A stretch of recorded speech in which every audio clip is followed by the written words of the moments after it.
تو فرعون کو بھی اس نے بھوکا نہیں سونے دیا. اگر اس نے ابراہیم علیہ السلام کو نعمتوں سے نوازا تو نمرود کو بھی اس نے بھوکا نہیں مرنے دیا. محمد رسول اللہ صلی اللہ علیہ وسلم پر اگر غذائیں اتاری ہیں تو نبی کے دشمن ابو جہل اور ابو لہب کو بھی اس نے بھوکا نہیں سلایا ہے. کبھی ہم نے غور کیا ہے اللہ رب العالمین کے رب کی ربوبیت پر؟ ہمیں بہت جلدی یہ آیا تھا یہ میرا ہے، یہ فلاں کا، یہ میرا دشمن ہے، ہم اس کو نہیں بلائیں گے. لیکن ذرا تصور کرو، ایک بار حضرت ابراہیم علیہ السلام کسی مہمان کو ڈھونڈ رہے تھے. یہ ابراہیم علیہ السلام کا ایک معمول تھا، وہ کبھی کھانا اکیلے نہیں کھاتے تھے. وہ کھانا کبھی اکیلے نہیں کھاتے تھے، کسی نہ کسی کو پکڑ کر لاتے تھے اور اپنے دسترخوان پہ بٹھا کے اس کو کھانا کھلاتے تھے. ایک دن کوئی نہیں ملا تو ایک مجوسی سمجھتے ہیں، آگ کا پجاری، آگ کی عبادت کرنے والا، پارسی سمجھ لو، پارسی، آگ کو اپنا خدا ماننے والا، آگ کی عبادت کرنے والا مجوسی. وہ بوڑھا کہیں جا رہا تھا تو کہا بابا بھوکے ہو؟ کہا ہاں. چلو کھانا کھا لو. بہت اچھا. آ کے بیٹھا دسترخوان پر، ابراہیم علیہ السلام نے کھانا لگا دیا. اس بوڑھے نے جیسی کھانے کا لقمہ اٹھایا اور منہ تک لے جانا چاہا، اس نے نام لیا، بسم النار، شروع کرتا ہوں آگ کے نام سے. آگ ہی کو وہ اپنا رب مانتا تھا، آگ کو ہی وہ اپنا معبود سمجھتا تھا. تو اس نے کیا کہا؟ بسم النار، میں شروع کرتا ہوں آگ کے نام سے. ابراہیم علیہ السلام نے ہاتھ پکڑا، اے بڈھے رکھ کھانا رکھ. اس نے رکھ دیا. کیا ہوا؟ کہا کہ بسم اللہ بولو، کہو کہ شروع کرتا ہوں اللہ کے نام سے. بڈھا بولا بھیا میں یہ تو نہیں بولوں گا، میرا خدا تو آگ ہے، میں تو آگ کے ہی نام سے کھاؤں گا. ابراہیم علیہ السلام نے کہا یہ کھانا، یہ نعمت میرے رب نے دی ہے، اس پر میرے رب کا نام لوگے. اس نے کہا ابراہیم بھوکا مر جانا گوارا ہے، تیرے رب کا نام لینا گوارا نہیں. ابراہیم علیہ السلام نے کہا اٹھ بھاگ. چلا گیا بڈھا، نہیں کھلایا. ابھی وہ 100 150 یا مشکل سے 200 قدم گیا ہوگا. اللہ نے جبرائیل کو بھیجا اور کہا جبرائیل ابراہیم سے کہو اس بڈھے کو بلا کر لاؤ اور دسترخوان پہ کھانا کھلاؤ. کھانا رب نے دیا ہے، تم نے نہیں. ابراہیم علیہ السلام نے اس بوڑھے کو بلایا اور پکڑ کر لائے. آئے بزرگ ادھر آؤ، چلو کھانا کھا لو. اس نے کہا ابراہیم ابھی تو آپ نے بری طرح بھگایا اور آپ کہتے ہو کھا لو. فرمایا ہاں چلو کھا لو. دسترخوان پر بٹھایا، کہا دیکھو میں اپنے رب کا ہی نام لوں گا، بسم النار. فرمایا بابا تمہیں جس کا نام لینا ہو اس کا نام لے لو، لیکن کھانا کھا لو. کہا ابراہیم اتنا کیسے بدل گئے ہو؟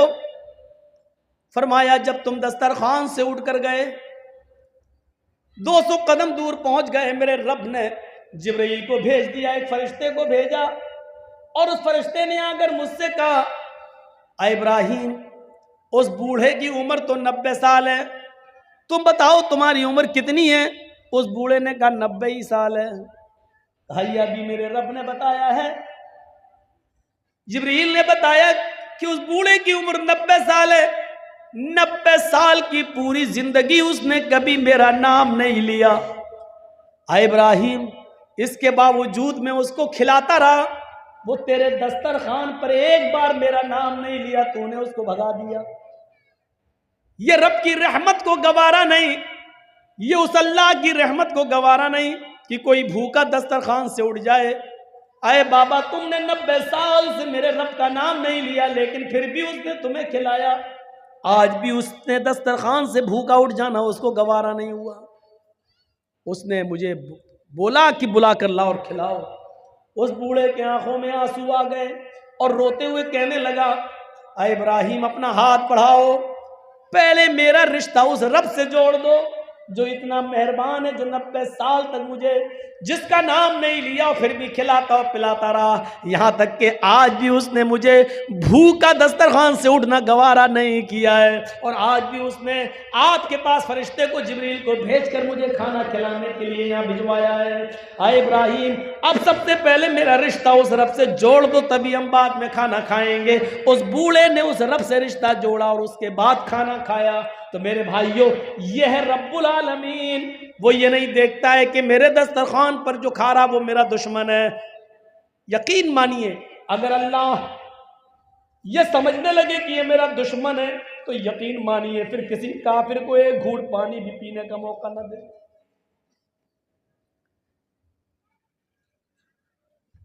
پھر ان کرمنل اور گنڈے لوگوں کو حکمرانی دے دے گا، لیکن اس کی نظر میں کچھ نہیں آؤگا۔ رب العالمین ہے، رب الانس والجن ہے، رب الحیوانات، وہ جانوروں کو بھی کھلاتا اور پلاتا ہے۔ آپ کتنا کھائیں گے؟ 2 روٹی، 3 روٹی، 4 روٹی، 5؟ کتنا کھائیں گے؟ بہت کم لوگ ایسے ہوتے ہیں جو، اب میں نام نہیں لوں گا، لیکن ایک جلسے میں نے ایک ایسے مولانا کو دیکھا ہے جو 1.5 کلو مچھلی کھا گیا، 1 کلو بکرے کا مٹن وہ بھی کھا لیا، اور آدھا کلو سلاد بھی کھا لیا۔ چشمدید گواہ ہوں، چشمدید گواہ۔ اتنا بڑے بڑے 3 بار اس کو چاول دیا گیا، وہ بھی کھا لیا۔ اور مذاق میں کھانا کھلانے والا جب اور دینے لگا لیجئے، تو کہتا نہیں آج سفر لمبا ہے، کر کے آیا ہوں، طبیعت میری ٹھیک نہیں، آج میں کچھ کم ہی کھاؤں گا۔ اتنا کھانے کے بعد بھی وہ کہہ رہا کہ نہیں میری طبیعت کچھ گڑبڑ ہے، اس لیے آج میں کچھ کم ہی کھاؤں گا۔ تو ایسے لوگ بہت کم ہیں جو اتنا کھاتے ہیں۔ کتنا بھی کھا لیا، پھر بھی کتنا۔ لیکن میرا رب تو وہ ہے جو سمندر میں چلنے اور ٹہلنے والی وہیل مچھلی، جو بڑے بڑے جہازوں کو بھی الٹ دیتی ہے، بڑے بڑے جہازوں کو بھی پلٹ دیتی ہے، جو ایک دن میں 40 ٹن گوشت کھاتی ہے، 40 ٹن مچھلیاں، مردے، اور یہ جو جانور اے حشرات الارض، جو زمین کے جانور اور سمندر میں پھرنے والے جانور، جو منہ پھاڑتی ہو جتنے اس کے منہ میں آ جائیں، 40 ٹن کھاتی ایک دن میں، پر ڈے۔ اس کی خوراک کتنی ہے؟ 40 ٹن۔ میرا رب تو اس کو بھی بھوکا نہیں سونے دیتا ہے، اور 40 ٹن کھانے کا انتظام اس کے لیے بھی کرتا ہو روزانہ، پر ڈے 2 روٹی اور 3 روٹی کھانے والے انسان، تجھے ضرورت پڑ رہی ہے، تجھے ضرورت پڑ رہی ہے اپنے بھائی کی زمین کو غصب کرنے کی، تجھے ضرورت پڑ رہی ہے ناجائز مال کمانے کی، تجھے ضرورت پڑ رہی ہے جھوٹ کا سہارا لے کر اپنے بزنس کو آگے بڑھانے کی، جبکہ تیری خوراک صرف 2 روٹی ہے، تیری خوراک صرف 3 روٹی ہے۔ میرا رب تو 40 ٹن گوشت کھانے والی مچھلی کو بھی بھوکا نہیں سونے دیتا۔ یاد رکھیے گا، قرآن و حدیث پڑھیے آپ، قرآن و حدیث پھر سن لیجئے۔ 2 حقوق ہیں، ایک حقوق اللہ اور ایک حقوق العباد، تیسری کوئی چیز نہیں ملے گی۔ حقوق اللہ 1/4 ہیں، اور حقوق العباد 3/4۔ 1/4 حقوق اللہ ہے اور 3/4 حقوق العباد ہیں۔ حقوق اللہ 1/4 ہے، صرف چوتھائی۔ اسلام کے اندر 2 ہی حقوق ہیں، حقوق اللہ اور حقوق العباد۔ اللہ کا حق صرف چوتھائی ہے، اور 3 حصے بندوں سے جڑے ہوئے ہیں، بندوں سے۔ اس کا مطلب سمجھ رہے ہو؟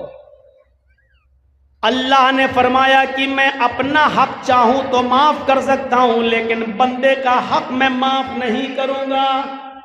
اس کا مطلب سمجھتے ہو؟ اس کا مطلب یہ ہے نماز بہت ضروری ہے، لیکن اگر چھوٹ گئی یا جان بوجھ کر اگر آپ نے چھوڑ دی، اللہ اگر چاہے تو معاف کر سکتا ہے، یہ اللہ کی مرضی پر ڈیپینڈ ہے، وہ چاہے تو معاف کر سکتا ہے۔ بہت ضروری ہے نماز، لیکن اگر آپ نے چھوڑ دی، جان بوجھ کر ہی ترک کر دی، اللہ چاہے تو معاف کر سکتا ہے، یہ اللہ کی مرضی پر ڈیپینڈ کرتا ہے۔ لیکن اگر آپ نے اپنے کسی مسلمان بھائی کی یا کسی غیر مسلمی کی، ہندو ہی کی یا عیسائی کی یا کرسچن کی یا یہودی کی، اگر ایک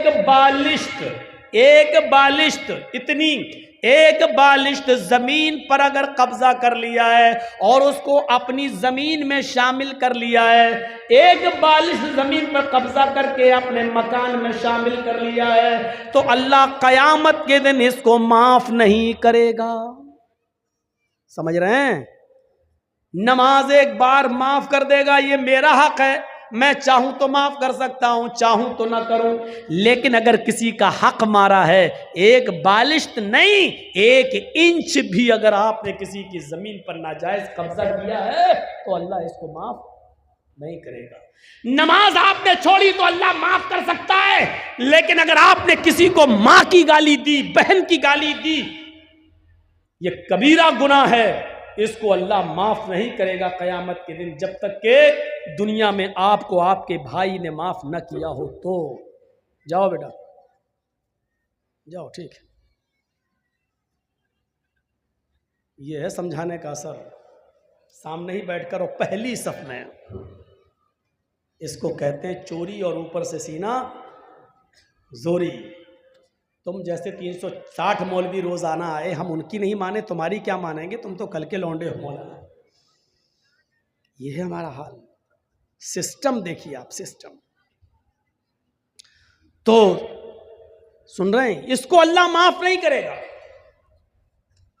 اس لیے حقوق العباد کا خیال رکھیے، ظلم اللہ کبھی معاف نہیں کرتا اگر آپ نے کسی پر کیا، جب تک کہ وہ معاف نہ کرے۔ حاجی جب حج کے میدان میں ہوتا ہے اور آسمان سے ایک فرشتہ حج کے دن 9 تاریخ کو عرفہ کے میدان میں آ کر کہتا ہے، اے حاجیو، اپنے گناہوں کی معافی مانگنے والوں، اپنے گناہوں سے توبہ کرنے والوں، جاؤ، آج اللہ نے تمہیں گناہوں سے پاک و صاف کر دیا ہے۔ آج تم گناہوں سے ایسے ہی پاک ہو جیسے دھوبی کی بھٹی میں کپڑے کا میل کچیل صاف ہو جاتا ہے، جیسے کوئی بچہ اپنی ماں کے پیٹ سے پیدا ہونے کے بعد گناہوں سے پاک و صاف ہوتا ہے، جیسے وہ گناہوں سے بالکل پاک و صاف ہوتا ہے، ایسی اللہ نے تمہارے سارے گناہوں کو مٹا دیا، سارے گناہوں کو سے تمہیں پاک کر دیا۔ اے حاجیو، اپنے ملک میں جانے کے بعد، اپنی بستی میں جانے کے بعد پھر سے تم اپنے آپ کو سیاح مت کر لینا، جاؤ، آج تمہارے اوپر سے گناہ مٹا دیے گئے ہیں اور تمہیں پیدا ہونے والے بچے کی طرح کر دیا گیا ہے، اس کپڑے کی طرح کر دیا گیا ہے جس کو دھوبی کی بھٹی میں جانے کے بعد اس کا میل و کچیل صاف ہو جاتا ہے، گندگی صاف ہو جاتی ہے، تمہیں کپڑے کی طرح دھل دیا ہو، صاف کر دیا ہے۔ جہاں فرشتہ یہ اعلان کر کے خوشخبری سناتا ہے کہ اللہ نے تمہارے گناہوں کو ختم کر دیا، مٹا دیا، ایسے موقع پر بھی اللہ اس حج کے میدان میں بھی ان لوگوں کے گناہ نہیں مٹاتا ہے جو کسی پر ظلم کر کے حج کرنے آئے ہیں، یا کسی کی دکان پر ناجائز قبضہ کر کے، یا 1-2 بالش زمین کسی کی داب کر اس پر ظلم کر کے حج کے میدان میں پہنچے اور حج کرنے آئے۔ جب تک بندہ اس کو معاف نہیں کرے گا، اللہ بھی معاف نہیں کرے گا۔ اللہ حج کے میدان میں بھی اس کو معاف نہیں کرتا۔ اپنا حق معاف کر سکتا ہے اللہ، لیکن اگر آپ نے اللہ کے بندے کا حق مارا ہے تو جرجی صاحب اپنا حق معاف کر سکتے ہیں۔ اس آدمی کی اگر آپ نے زمین دابی ہے یا اس پر ظلم کیا ہے تو اس کا ظلم ہم تھوڑی معاف کر دیں گے۔ آپ نے ظلم اس کے اوپر کیا ہے، یہ اس کا حق ہے، وہ چاہے تو معاف کرے، چاہے تو نہ کرے۔ جرجی صاحب اپنا حق معاف کر سکتے ہیں، دوسرے کا نہیں۔ اللہ کہتا کہ میں اپنا حق چاہوں تو معاف کر سکتا ہوں، لیکن میرے بندے کا مارا ہے تو جب تک بندہ معاف نہیں کرے گا ہم معاف نہیں کریں گے۔ دنیا میں معاملے صاف کریے، دنیا میں معاملے صاف کریے۔ اسی لیے جنازے کی نماز پڑھنے سے پہلے، پڑھانے سے پہلے یہ پوچھ لینا چاہیے کہ جس آدمی کا جنازہ میں پڑھانے جا رہا ہوں اس مرنے والے پر کسی کا کوئی حق تو نہیں ہے۔ کون پوچھتا ہے؟ آپ اپنے علاقے کے ملا اور مولویوں کو بتائیے کتنے لوگ ہیں جو پوچھتے ہیں؟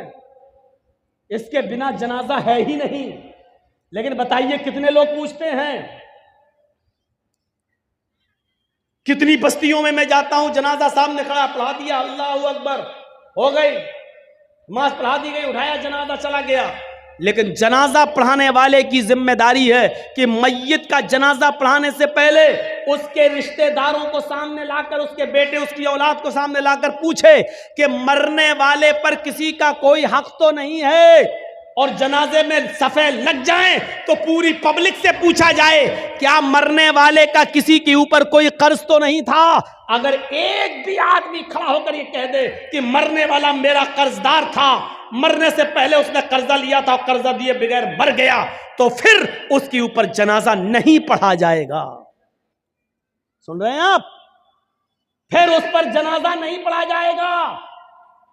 پھر اس کے گھر کا کوئی آدمی کھڑا ہو کر، اس کا بیٹا یا اس کا بھائی کھڑا ہو کر یہ کہے گا کہ اپنے باپ کا قرضہ میں ادا کروں گا۔ جب بیٹا یا گھر کا کوئی وارث یہ کہے کہ میں اس میت کا قرضہ میں ادا کر دوں گا، اتنا اتنا روپیہ تمہارا قرضہ میں دے دوں گا، جب اس بات کی گارنٹی جب کوئی لے گا تب اس کا جنازہ پڑھا جائے گا۔ آپ سمجھ رہے ہیں کتنا بڑا معاملہ ہے یہ بندوں کا معاملہ؟ ایک آدمی مر گیا، دنیا سے چلا گیا، اس کے ساتھ اس کی نیکیوں کا دروازہ بھی بند ہو گیا، لیکن اس کے باوجود میرے بھائیو اس کا جنازہ پڑھانے سے پہلے پوچھا جائے گا کیا اس کے اوپر کسی کا قرض تو نہیں تھا، کوئی معاملہ تو نہیں تھا، اور اگر نکل گیا تو اس کا جنازہ نہیں پڑھایا جائے گا جب تک کہ اس کے رشتہ دار یہ نہ کہیں کہ اس کا قرضہ یا اس کا معاملہ میں ادا کر دوں گا۔ میرے پیارے ساتھیو، ذرا تصور کیجیے، نبی اکرم صلی اللہ علیہ وسلم کا آخری وقت ہے، اس دنیا سے جانے والے ہیں، انتقال میں 2 یا 3 دن باقی رہ جاتے ہیں۔ آپ فرماتے ہیں لوگوں اگر میرا کسی کے اوپر کوئی قرض ہو تو وہ آج لے لے، قیامت کے دن میں نہیں دے سکتا۔ انتقال سے 2-3 دن پہلے لوگوں اگر میرے اوپر کسی کا قرض ہو تو وہ 2-3 وہ مجھ سے لے لے۔ ایک صحابی اٹھتے ہیں اور کہتے ہیں کہ اے اللہ کے نبی، میرے 3 درہم ہیں آپ کے پاس۔ اللہ کے نبی صلی اللہ علیہ وسلم نے ایک صحابی کو حکم دیا کہ 3 درہم اس کے ادا کر دیے جائیں۔ اس صحابی نے اسی وقت ان کے 3 درہم دے دیے۔ آپ نے فرمایا لوگوں جب میری روح قبض عنصری سے پرواز ہو جائے، جب میرا انتقال ہو جائے تو میری نماز جنازہ سے پہلے پوچھ لینا کسی کا کوئی قرض تو نہیں ہے، کسی کا کوئی قرض تو نہیں ہے۔ اگر کوئی ملتا ہے تو اس کا قرض ادا کر دیا جائے، اس کے بعد میرا جنازہ پڑھایا جائے اور پھر مجھے قبرستان میں دفن کر دیا جائے۔ مجھے غور کیجئے میرے بھائیو، یہ وہ ہستی کہہ رہی ہے جس کے لیے ہم مقام محمود کی دعا کرتے ہیں ہر نماز کے، ہر اذان کے بعد۔ اور اس کا حال یہ ہوا کہ اللہ کے نبی صلی اللہ علیہ وسلم کا جب انتقال ہوا تو پوچھا گیا کوئی قرض تو نہیں تھا؟ جواب کہیں سے نہیں ملا۔ سب سے پہلے ابو بکر صدیق نے آپ کی نماز جنازہ پڑھی، پھر عمر فاروق نے نماز جنازہ پڑھی، پھر عثمان غنی نے نماز جنازہ پڑھی، پھر حضرت علی نے پڑھی۔ مسئلہ یاد رکھنا، اللہ کے رسول کی نماز جنازہ جماعت کے ساتھ نہیں ہوئی، اللہ کے نبی کی نماز جنازہ کسی نے نہیں پڑھائی۔ حجرے میں تھے، ایک ایک کر کے لوگ آتے گئے، پڑھتے گئے۔ پہلے ابو بکر صدیق نے پڑھی، پھر عمر فاروق نے پڑھی، پھر عثمان غنی نے پڑھی، پھر حضرت علی نے پڑھی، پھر ایک ایک صحابہ بعد میں آتے گئے، پڑھتے گئے، ایک ایک کر کے پڑھتے جاتے، نکلتے جاتے، یہاں تک کہ بعد میں عورتوں نے بھی نماز جنازہ پڑھی اور سب سے لاسٹ میں بچوں نے نماز جنازہ پڑھی۔ اسی کو پڑھتے پڑھتے اور لوگ دیکھنے آتے تھے۔ اللہ کے نبی صلی اللہ علیہ وسلم کو تقریباً آج کے موجودہ ٹائم کے لحاظ سے 32 آورز انتقال کے بعد 32 گھنٹے تک آپ کو دفنایا نہیں جا سکا۔ 32 گھنٹے تک آپ کو دفنایا نہیں جا سکا۔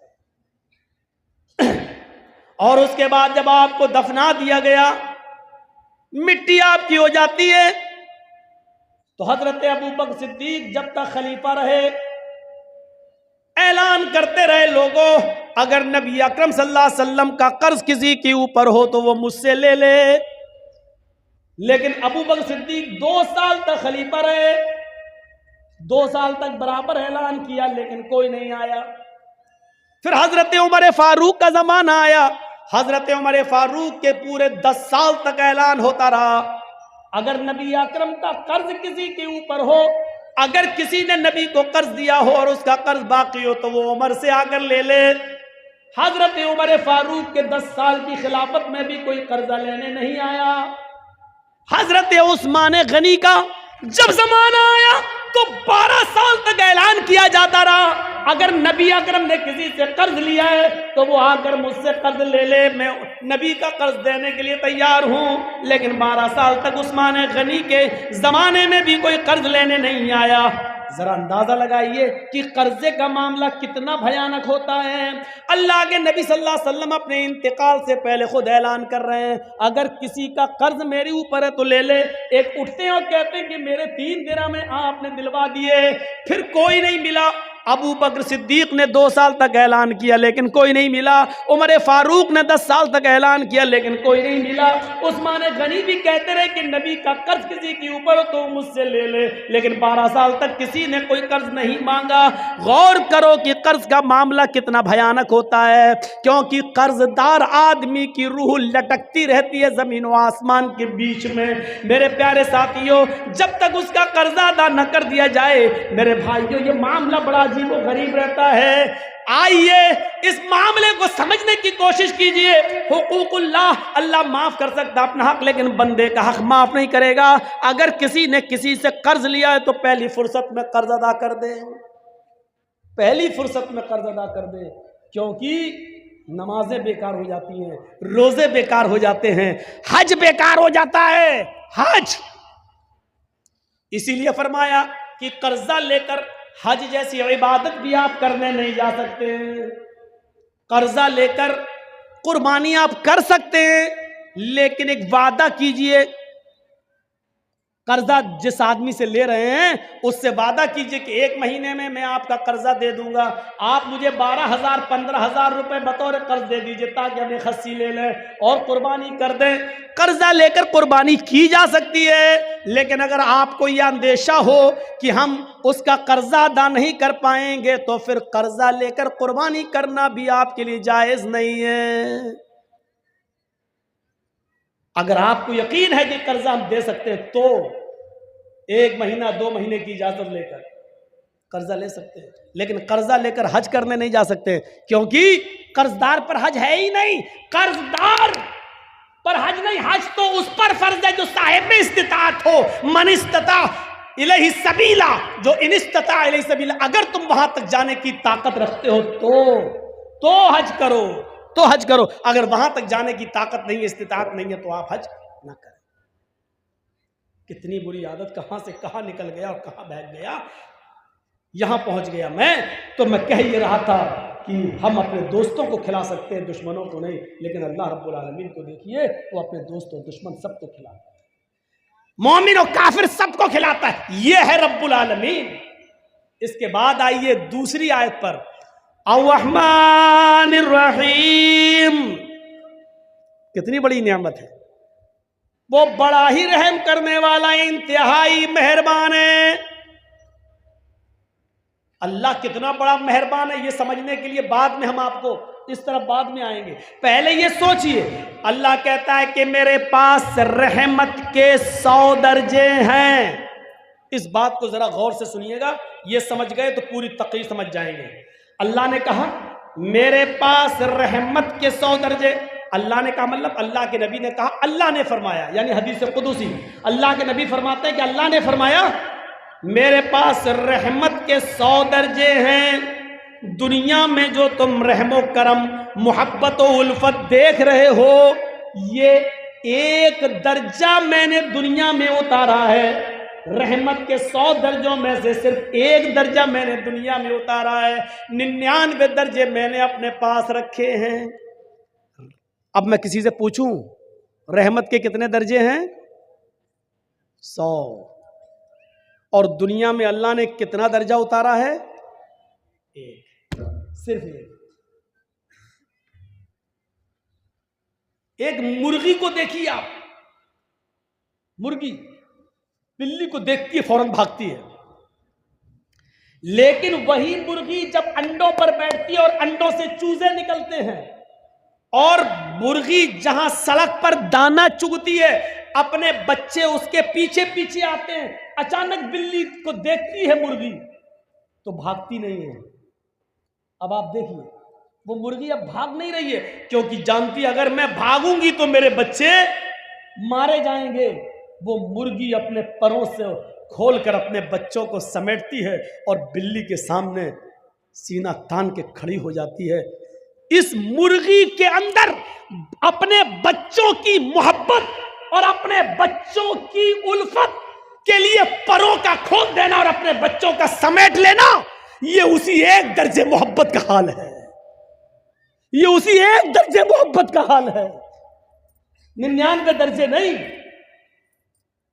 ایک کتیا جب اس کے بچے پیدا کرنے کا وقت آتا ہے تو آپ دیکھیے کتیا بھی ایسی جگہ تلاش کرتی ہے کہ ہم اپنے پیٹ سے اپنے بچوں کو جنم دے سکیں جہاں دوسرے کتے نہ پہنچ پائیں اور خطرناک جانور وہاں پہنچ کر ہمارے بچوں کو مار نہ ڈالیں. آپ نے دیکھا کبھی وہ کتیا بھی ایسی جگہ تلاش کرتی ہے جہاں اس کے بچے محفوظ رہ سکیں. یہ محبت اس کتیا کے اندر کس نے ڈالی؟ ایک بکری کو دیکھیے, ایک گائے کو دیکھیے, ایک بھینس کو دیکھیے, جب وہ بچہ جنتی ہے تو کتنی غلاظت اور گندگی اس بکری کے بچے کے اندر ہوتی ہے. وہ بکری, وہ بھینس, وہ گائے جب بچہ پیدا کرتی ہے تو اپنی زبان کھول دیتی ہے اور اپنے بچے کے جسم پر لگی ہوئی گندگی کو اپنی زبان سے چاٹتی ہے اور اپنے بچے کو کھڑا کرنے کی کوشش کرتی ہے اور پھر اس بچے میں روح پھونک دیتی ہے. اور پھر آپ دیکھیے جب بھینس یا گائے کا مالک اس گائے کے دودھ کو دوہتا ہے تو گائے اور بھینس اپنے بچے کو پلانے کے لیے تھوڑا سا دودھ اوپر چڑھا لیتی ہے. تصور کرو, اور جب اس کے بچے کو چھوڑا جاتا ہے تو فوراً وہ گائے اور بھینس دودھ کو نیچے اتار کے اپنے بچوں کو پلاتی ہے. یہ محبت, یہ الفت اس گائے کے اندر, اس بھینس کے اندر, اس بکری کے اندر کس نے رکھی ہے؟ یہ اسی محبت, اسی رحمت کے ایک درجے کا حال, اسی رحمت کے ایک درجے کا حال ہے. اور سنیے, جس نے 99 درجے اپنے پاس رکھے ہو وہ کتنا مہربان ہوگا. ایک بکری جب اپنے بچے پر اتنا مہربان ہے, ایک کتیا اپنے بچے پر اتنا مہربان ہے, ایک مرغی اپنے بچوں کے لیے اتنا مہربان ہے, تو سوچئے یہ ابھی ایک درجہ ہے. ابھی ہم انسانوں پر نہیں آئے, ابھی ہم انسانوں پر نہیں آئے.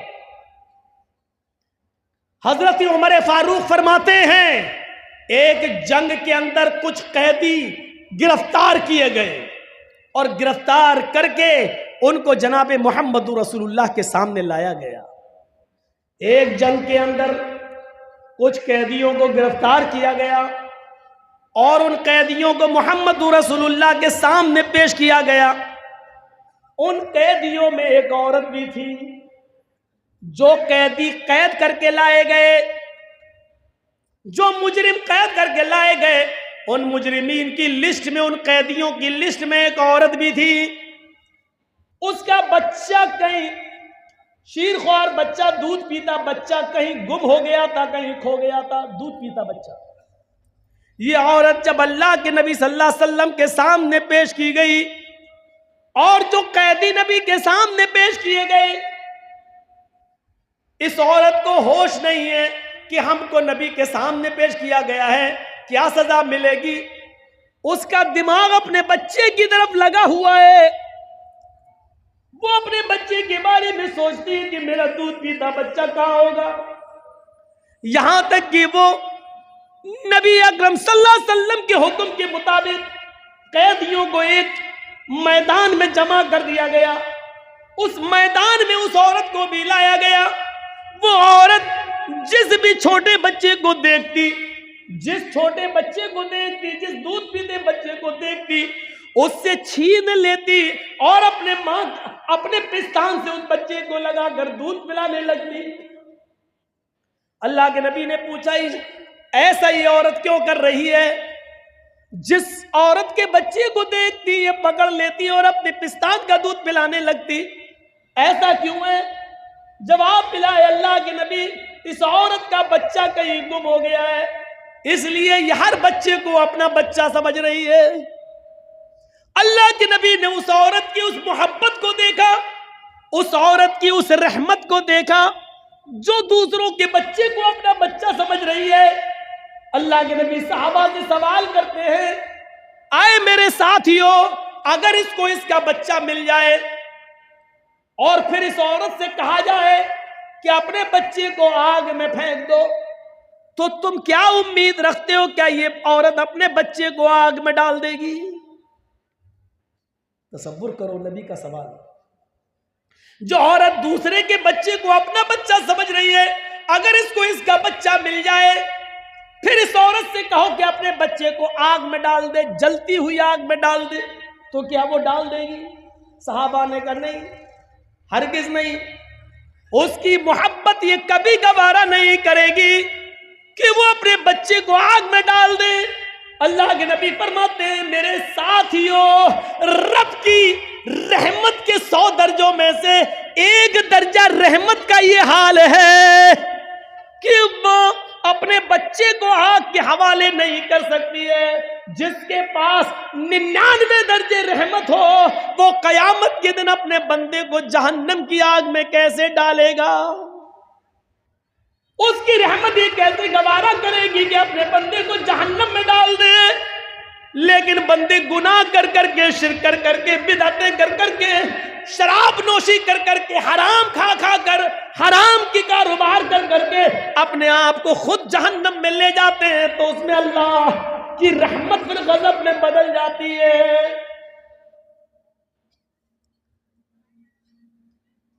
ورنہ رب کی رحمت یہ گوارا نہیں کرے گی. جس کے پاس 100 درجے رحمت ہو وہ کیسے گوارا کرے گا کہ میرا بندہ جہنم میں؟ آپ ایک مثال کو سمجھنے کی کوشش کریں. آپ کی بیٹی ہے، شادی ہوئی، آپ نے بہت سے برتن اس کو جہیز میں دیے، کانچ کے 2 برتن، کانچ کے 2 گلاس، شیشے کے 2 گلاس آپ نے اس کو دیے، بہت سے برتن دیے، لیکن 2 گلاس رکھے ہوئے تھے الماری میں، اور کانچ کے دونوں گلاس جس کو آپ کی بیٹی سسرال میں جانے کے بعد روزانہ صاف کر کر کے رکھتی تھی، اچانک دونوں گلاس گرتے ہیں نیچے. ایک گلاس تو ٹوٹ کر ٹکڑے ٹکڑے ہو جاتا ہے اور دوسرا گلاس بچ جاتا ہے.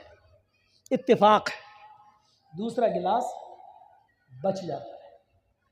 اب آپ سے میں پوچھتا ہوں، آپ کی بیٹی کس گلاس کی حفاظت کرے گی، جو بچ گیا اس کی یا جو ٹوٹ گیا اس کی؟ کوئی بھی عقل مند انسان ہوگا، اس کو اگر کھڑا کر کے پوچھا جائے تو وہ یہی کہے گا، ارے جو ٹوٹ گیا اس کی کیا حفاظت کرے گی، وہ تو چکنا چور ہو گیا ہے. اس کی حفاظت کرے گی جو بچ گیا ہے.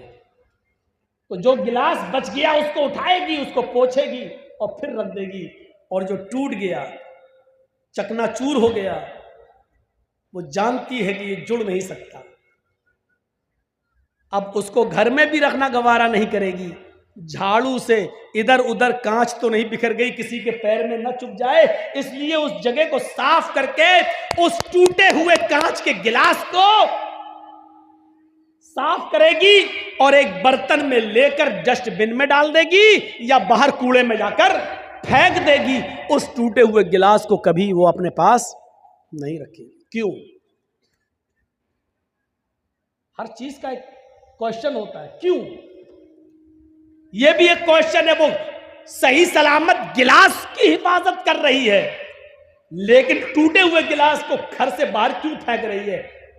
اس کیوں کا جواب ہے صحیح سلامت گلاس کی حفاظت اس لیے کر رہی ہے کیونکہ وہ کام کی چیز ہے، وہ پینے کے کام آئے گا، مہمانوں کو پانی پلانے کے کام یا چائے پلانے کے کام یا دودھ پلانے کے کام آئے گا، لیکن ٹوٹا ہوا برتن کسی کام کا نہیں، اس لیے اس کو باہر پھینک رہی۔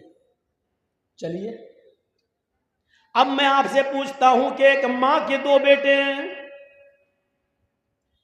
دونوں بیٹے جوان ہیں، ایک پڑھ لکھ کر بہت قابل ہو گیا ہے، اس کی سرکاری سروس لگ گئی ہے، اس کو 1 لاکھ روپیہ مہینہ مل رہا ہے، ماں بوڑھی ہو چکی ہے، باپ کا انتقال ہو چکا ہے، وہ بیٹا 1 لاکھ روپیہ مہینہ کماتا ہے، 50,000 روپے مہینہ کماتا ہے،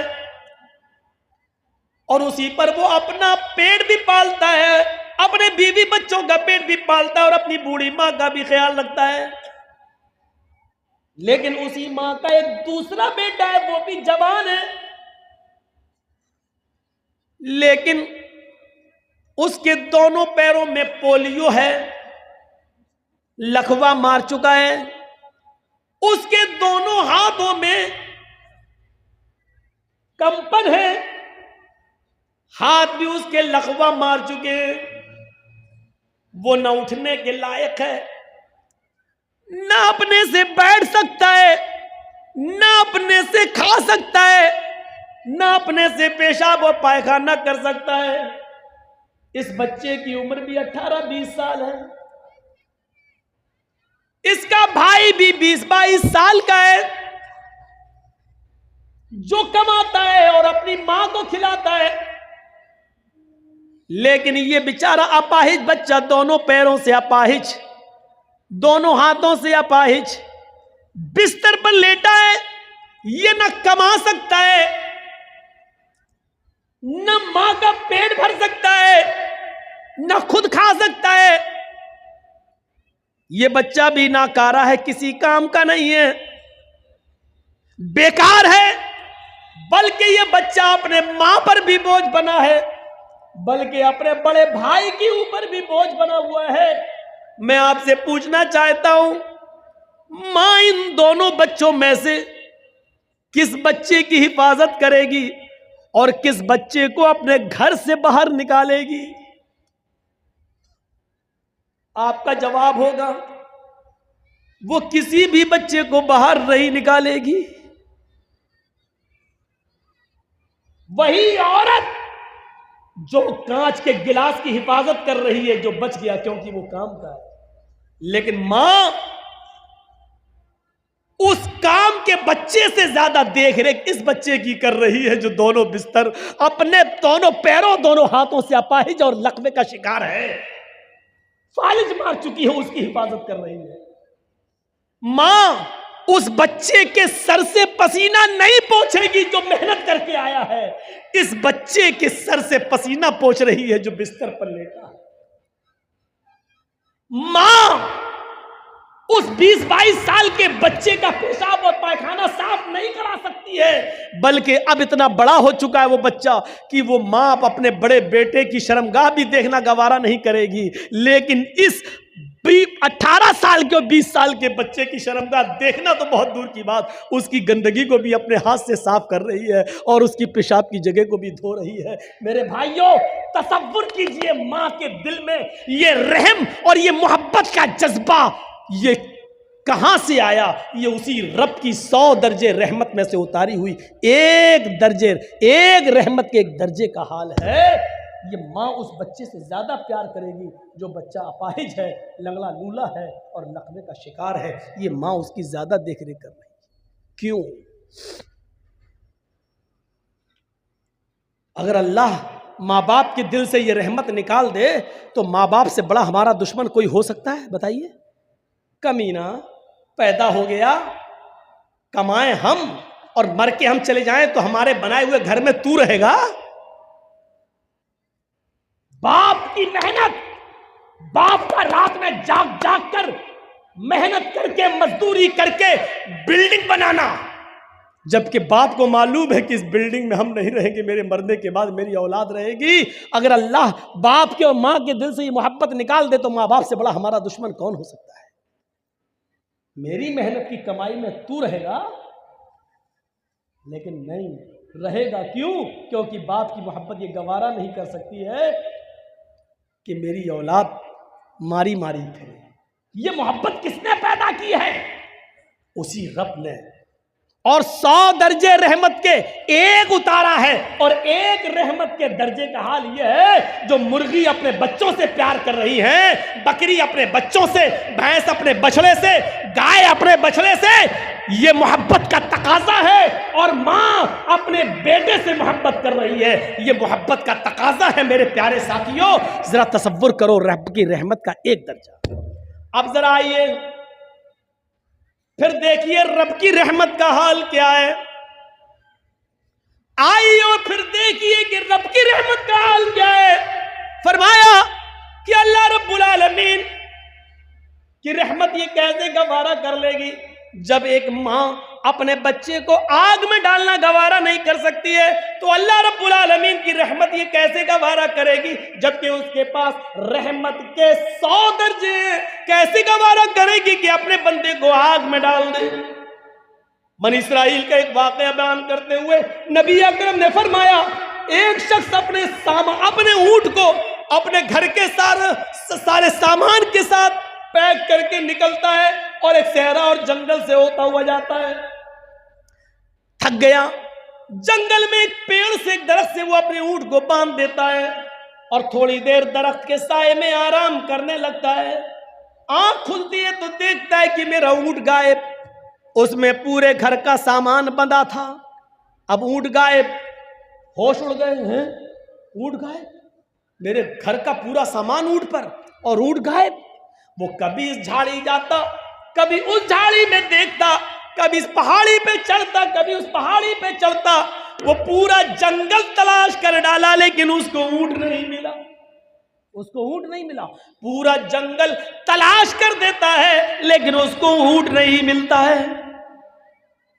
مایوس ہو کر اسی پیڑ کے پاس آتا ہے، ہاتھ سر پہ رکھ کر سوچنے لگتا میں کیا کروں گا، بڑی محنت سے مال کمایا تھا، غائب ہو گیا اونٹ، کہاں چلا گیا؟ اب کتنا دن لگے گا اتنا مال کمانے میں، اور اپنے گھر کا ساز و سامان بنانے میں کتنا وقت لگے گا؟ اب یہ سوچ ہی رہا تھا، تھکا ہوا تھا کہ اچانک نیند آ گئی۔ تھوڑی دیر کے بعد آنکھ کھلتی ہے، کیا دیکھتا ہے کہ میرا اونٹ اسی پیڑ سے بندھا ہوا ہے جس پیڑ سے غائب ہوا تھا۔ آتا ہے، اونٹ تو یہ ہے، جا کر دیکھتا بندھا ہے، سامان دیکھتا ہے تو اس کے اوپر اناج کا ایک دانہ بھی کم نہیں ہے، جیسے وہ اپنے گھر سے لایا تھا ویسا ہی ہو بہو، سیم ٹو سیم ویسا ہی اونٹ پر لگا ہوا ہے، اور ایک بھی چیز غائب نہیں ہے۔ اس چیز کو دیکھتا ہے تو مارے خوشی کے، ہم نے دن بھر اونٹ ڈھونڈا، تلاش کیا تو ملا نہیں، اور اچانک اپنے آپ آ گیا اور سامان بھی غائب نہیں۔ اس کو دیکھ کر وہ اتنا خوش ہوتا ہے، اتنا خوش ہوتا ہے کہ اونٹ کو دیکھتا جاتا اور نظریں آسمان پہ ڈالتا جاتا اور اپنے رب سے کہتا جاتا، اللہم انت عبدی وانا ربک، اے اللہ مان گیا تیری قدرت، اے اللہ مان گیا میں تجھے، واقعی تو میرا بندہ ہے اور میں تیرا خدا۔ نہیں سمجھ پائے نا اس نے کیا جملہ استعمال کیا؟ مارے خوشی کے اس نے کیا کہا؟ اللہم انت عبدی واہ واقعی تو میرا بندہ ہے، وانا ربک، اور میں تیرا رب. الٹا بول گیا. سمجھ رہے نا کیا بول گیا وہ؟ اس کو بولنا یہ چاہیے تھا کہ واقعی میں تیرا بندہ اور تو میرا رب ہے، لیکن اونٹ پا گیا، سامان لدا ہے، خوشی میں اس کو پتا نہیں ہے، دماغ سے ہٹ گیا. اتنی خوشی ہوئی اس کو، اتنی خوشی ہوئی کہ اس کا دماغ ٹھکانے نہیں رہا، اور مارے خوشی میں کہہ گیا اللہم انت عبدی وانا ربک، واقعی تو میرا بندہ اور میں تیرا رب ہوں. اللہ نے جملے سنے تو مسکرا دیا. یہ مسکرانے والا جملہ تھوڑی ہے. اب میرا بیٹا خوشی میں اگر یہ کہہ دے کہ میں تمہارا باپ ہوں تم میرے بیٹے، بھائی کوئی چیز میں لا کے اس کو دوں خوشی میں جو اس کو بہت پسند ہو، اور خوشی خوشی کہتے واہ تم میرے بیٹے ہو میں تمہارا باپ، تو ہم ناراض تھوڑی ہوں گے. ہم تو خوش ہوں گے کہ دیکھو خوشی میں بیچارہ ایسا کہہ رہا ہے، جبکہ کہنا یہ چاہتا تھا کہ ہاں تم میرے پیارے ابو ہو اور میں تمہارا بیٹا، لیکن دھوکے سے اس کے منہ سے نکل گیا مارے خوشی کے ہاں میں تمہارا باپ ہوں تم میرے بیٹے. یہ باپ اچھی طرح جانتا ہے کہ بیٹا مذاق میں کہہ رہا ہے یا دھوکے سے نکل گیا یا صحیح میں کہہ رہا. یہ باپ جانتا، اور رب جانتا ہے کہ میرا بندہ یہ کہنا نہیں چاہ رہا تھا، لیکن دھوکے سے خوشی میں اس کی زبان سے یہ جملہ نکلا، اس لیے وہ مسکرا رہا ہے. اگر یہی جملے اس نے جان بوجھ کر کہے ہوتے تو معاف کیجئے گا وہ کہیں کا نہیں رہے. اتنے خطرناک جملے تو فرعون نے بھی استعمال نہیں کیے. فرعون بھی لوگوں سے کہتا تھا انا ربکم الاعلی، مجھے اپنا رب کہو میں تم سب کا رب ہوں. فرعون بھی لوگوں سے یہ کہتا تھا میں تمہارا رب ہوں، لیکن فرعون نے کبھی اللہ سے نہیں کہا کہ میں تیرا بھی رب ہوں. فرعون نے کبھی زندگی میں اپنے رب سے نہیں کہا اے اللہ میں تیرا بھی رب ہوں. وہ لوگوں سے کہتا تھا انا ربکم الاعلی، میں تمہارا رب ہوں تم مجھے اپنا رب مانو. لیکن اس کے باوجود اللہ نے کیا کیا؟ اس کو دریا میں غرق کر دیا، ڈبو دیا اور مار ڈالا، اور اس کی لاش کو سمندر سے باہر پھینک دیا. آج بھی مصر کے میوزیم میں اس کی لاش نشان عبرت بنی ہوئی ہے. آج بھی اس کی لاش دیکھ لو جو دیکھنا چاہے. آج بھی زمین اس کو ایکسیپٹ نہیں کرتی ہے. جس زمین میں گاڑا جاتا ہے زمین نکال کے پھینک دیتی ہے، جس سمندر میں ڈالا جاتا ہے سمندر نکال کے پھینک دیتا ہے. آج بھی اس کی لاش نشان عبرت بنی ہوئی ہے. فرعون نے اتنے بڑے جملے نہیں کہے تھے. اس نے یہ کہا تھا میں تمہارا رب ہوں، لیکن اللہ سے کبھی نہیں کہا تھا میں تیرا رب ہوں. لیکن اس نے تو اللہ ہی کو اپنا بندہ کہہ دیا، اور اپنے آپ کو رب کا اللہ کا رب کہہ دیا. اللہم انت عبدی وانا ربک، تو میرا بندہ میں تیرا خدا. ذرا تصور کرو. لیکن اس کے باوجود اللہ ناراض نہیں ہو رہا. کیوں؟ کیونکہ اس کے دل کی نیت یہ نہیں تھی. اللہ کے نبی اس واقعے کو بیان کرنے کے بعد کہتے ہیں جتنی خوشی اس بندے کو ہوتی ہے اپنا اونٹ پانے کے بعد کی ہوش میں نہیں ہے. اتنی خوشی ہے کہ وہ زمین پر پیر نہیں رکھ رہا ہے. جب ایک گناہگار بندہ رات کی تاریکی میں نفل نماز پڑھنے کے بعد جب ساری دنیا سو رہی ہو پھر وہ اٹھ کر وضو بنائے اور رات کے اندھیرے میں اٹھ کر رفع یدیہ الی السماء، اپنے دونوں ہاتھوں کو آسمان کی طرف اٹھا لے اور پھر اپنے گناہوں کی معافی اللہ سے مانگے. اے اللہ اللہم اغفر لذنوبی، اللہم اغفر لی، اللہم اغفر لی، اللہم اغفر لذنوبنا وارحمنی واستر عیوبنا. یہ ساری دعائیں وہ مانگنے لگے اور پھر وہ رب کو راضی کرے کہ اللہ ہمارے گناہوں کو بخش دے، ہمیں معاف کر دے، ہم پر رحم فرما.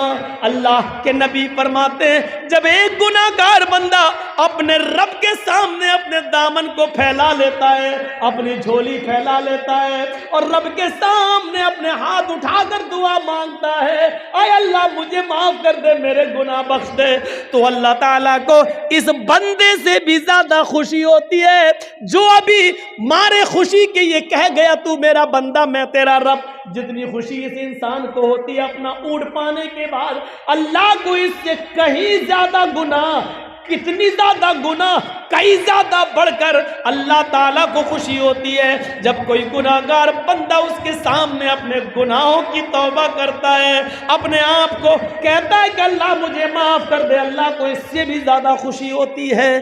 یہ اس کا رحم و کرم ہے کہ گناہ کرنے کے باوجود وہ اپنے بندے کو معاف کرتا رہے. ہم کو 12:30 بتایا گیا تھا اس لیے. ٹھیک ہے. تو میرے بھائیوں یہاں سے آپ اندازہ لگائیں کتنا مہربان ہے وہ اللہ. اور سنیے ایک چیز آپ کو پوائنٹ کی بتا دیتا ہوں. ہمارے صدر محترم جو اس جلسے کے ہیں انہوں نے کہا آج پہلا دن ہے اس لیے تھوڑا سا جلدی ختم ہو جانا چاہیے. تو میں بس ایک بات بتا کر اپنی بات کو ختم کر دوں گا. بہت قیمتی بات بتا رہا ہوں میں آپ کو, سن لیجیے میرے پیارے ساتھیوں, اس کو غور سے سنیے. اللہ رب العالمین نے تقریباً 20 سے زیادہ, قرآن پڑھیے آپ, 20 سے 20 بار, 20 سے زیادہ بار یا عبادی کہہ کر اپنے بندے کو پکارا. یا عبادی یا عبادی. بلکہ بڑے سے بڑے گناہگار کو بھی یہی کہا, قل یا عبادی قل یا عبادی الذین اسرفوا علی انفسہم لا تقنطوا من رحمت اللہ. اس پیار و محبت بھرے جملے کو سنیے. بندہ گناہگار ہے, اتنا گناہگار ہے کہ اس نے زمین و آسمان بھر کر گناہ کر رکھے ہیں. اس کو بھی اللہ یہ نہیں کہہ رہا بھاگ, تو گناہگار ہے میرے دربار میں مت آنا. اس کو بھی اللہ کیا کہہ رہا, آئے میرے بندو, قل یا عبادی الذین اسرفوا علی انفسہم, آئے میرے بندو اگر گناہ کر کر کے تم نے زمین و آسمان بھر لیے ہو, اگر بہت زیادہ گناہ کر کے اپنے آپ کو سیاہ کالا کر لیا ہو, اگر گناہ کر کر کے تم نے زمین و آسمان بھی بھر ڈالے ہو, لا تقنطوا من رحمت اللہ, تب بھی تم اللہ کی رحمت سے مایوس مت ہو جاؤ, اللہ کے رحم و کرم سے مایوس مت ہو جاؤ. اگر توبہ کرو گے تو ہم آج بھی تمہیں معاف کرنے کے لیے تیار ہیں, اگر بخشش مانگو گے تو آج بھی میں تمہیں بخشنے کے لیے تیار ہوں. 20 سے زیادہ بار اللہ نے قل یا عبادی کہا ہے, آئے میرے بندو, آئے میرے بندو میرے پاس تو آؤ, میرے بندو مجھ سے گناہوں کی معافی تو مانگو, میرے بندو میرے پاس گل گلاؤ تو رو تو صحیح, ہم تمہیں آج بھی معاف کرنے کے لیے تیار ہیں. اگر 20 مرتبہ یا عبادی کہا ہے تو قرآن پڑھیے 300 سے زیادہ, 300 سے زیادہ اس نے رحمت کا لفظ استعمال کیا ہے, رحمت کا لفظ استعمال کیا ہے. یہ میری رحمت, یہ میری رحمت, یہ میری رحمت. اور ایک لفظ تو ایسا کہہ دیا ہے, رحمتی وسعت کل شیء, رحمتی وسعت کل شیء. آئے میرے بندو میری رحمت ہر چیز کو گھیرے ہوئے, میری رحمت ہر چیز پر چھائی ہوئی ہے, میری رحمت کے سائے میں آؤ تو صحیح. آئے میرے بندو میری رحمت کے دائرے میں آؤ, ہم تم پر بھی اپنی رحمت نثار کر دیں گے, ہم تم پر بھی اپنی رحمت کا سایہ کر دیں گے. یہ الرحمن الرحیم, یہ رب کی رحمت ہے. ماں باپ, بھیڑ بکری, دمبا, مرغی, کتا کتیا اور جانوروں کی رحمت اور انسانوں کی رحمت بھی سنی, اور رب کی رحمت بھی آپ نے سنی. یہ سب رب کی رحمت کے 100 درجوں میں سے ایک درجے کا حال ہے. الرحمن الرحیم. میں 2 ہی آیتوں پہ چل پایا, الحمدللہ رب العالمین الرحمن الرحیم. ابھی رحمان الرحیم پر اور بھی باقی ہے. میرے پیارے ساتھیوں, کل کوئی دوسرا ٹاپک آپ کے سامنے رکھیں گے. ہم یہاں سے یہ سوچ کر اٹھیں کہ اللہ رب العالمین ہے اور رحمان الرحیم ہے. وہ مہربان ہے, وہ جس طریقے سے سب کو پالتا اور پوستا ہے, اس کی نظر میں کوئی دوست و دشمن نہیں, وہ سب کو دیتا ہے. تو ہمیں اور آپ کو بھی اس کو رب سمجھنا چاہیے اور اس کی رحمت کا فائدہ اٹھانا چاہیے, اپنے گناہوں کی معافی مانگنا چاہیے, اور اس رب نے جو ہمیں زندگی دی ہے اس رب کی دی ہوئی زندگی کو اسی رب کے بنائے ہوئے قانون کے مطابق ہمیں چلانے کی کوشش, چلنے کی کوشش کرنی چاہیے. ہم اللہ سے دعا کرتے ہیں کہ بار الہ ہماری خطاؤں کو معاف فرما دے, ہمارے گناہوں کو بخش دے, ہم مسلمانوں پر رحم فرما. اے اللہ ہمیں اپنی ربوبیت کو سمجھنے کی توفیق عطا فرما, اور ہمیں رب العالمین کے رحمان الرحیم سے ہم کو رحمت طلب کرنے کی توفیق عطا فرما. جب تک تو ہمیں زندہ رکھ, اسلام پر زندہ رکھنا, جب ہمارا خاتمہ ہو تو ایمان پر ہمارا خاتمہ فرمانا. وما علینا الا البلاغ المبین, وآخر دعوانا ان الحمد للہ رب العالمین. السلام علیکم ورحمۃ اللہ وبرکاتہ.